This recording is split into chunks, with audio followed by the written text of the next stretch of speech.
Meron pa nga pong hangover ang mga Pinoy fans kay Ja Morant noong nakaraan sa kanyang ginanap na Make Them Watch Tour kung saan marami itong pinasaya gamit ang kanyang selebrasyon at move sa loob ng court. Kasabay niyan ng pagpapakita niya ng kanyang pinakabagong release na sapatos na pinangunahang Nike Ja 3 at base sa balita simula nang i-release ang ganitong klaseng sapatos ng Nike Ja 3 Light Show, pinagkaguluhan, pinag-agawan nga ito. In fact, sa loob lamang ng 10 minuto, sold out ito worldwide. Yes mga idol, ganyan nga ka-hype ang bagong sapatos ni Ja Morant na dala ng paglaki ng kanyang pangalan. Napakadami itong pinagdaan ng kontrobersyal kaya kilalang kilala talaga siya.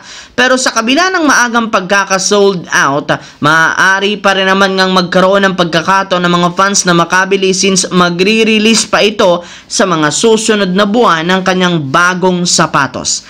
Samantala, kagaya ng napag-usapan natin kinakausap ng front office ng Los Angeles Lakers ang Portland Trail Blazers, gayong pinagtutuunan nga nila ng pansin ang pagkuha sa matagal ng gusto na si Robert Williams III na plano nilang gamitin bilang pangatlong sentro. Makukuha nila ito sa isang trade na ipang-o-offer sa Blazers, Gabe Vincent, Maxi Kleber at isang future second round pick. 3 asset ang willing nilang isakripisyo para sa kanya. Pero ayon sa isang analyst, naniniwala ang team magiging worth it ang ganitong klaseng trade dahil sa unang pagkakataon simula 2020, magkakaroon sila ng tsansang makabuo ng 3 sentro. DeAndre Ayton, Jackson Hayes at Robert Williams III. At kapag nabuo yan, sigurado mas mapapasolido ang depensa at rebounding. Malaki rin naman ang magiging epekto nito sa dalawang superstar na sina LeBron at Luka dahil mas magkakaroon sila ng confidence na makapag-operate ng plays sa loob. Hindi na rin naman sila magdadalawang isip na gumawa ng tira dahil alam nila na merong kukuha ng rebound at makikipag-pisikalan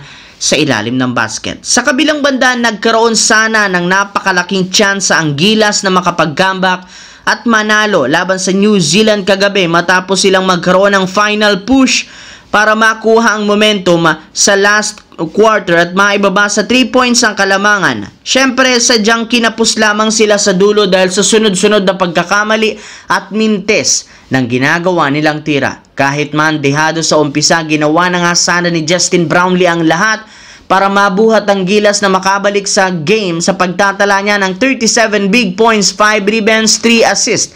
Buhat nga malala si Brownlee sa game since masyadong nag-struggle ang kanyang mga kakampi. At dahil sa pagkatalong muli ng Gilas, bumagsak na ang kanilang record sa 0-2 sa kanilang bracket na siyang hindi ikinagusto ng napakaraming mga Pinoy fans. Kaya pinambabatikos na naman ang halos lahat ng mga Gilas players sa kanilang pagkatalo.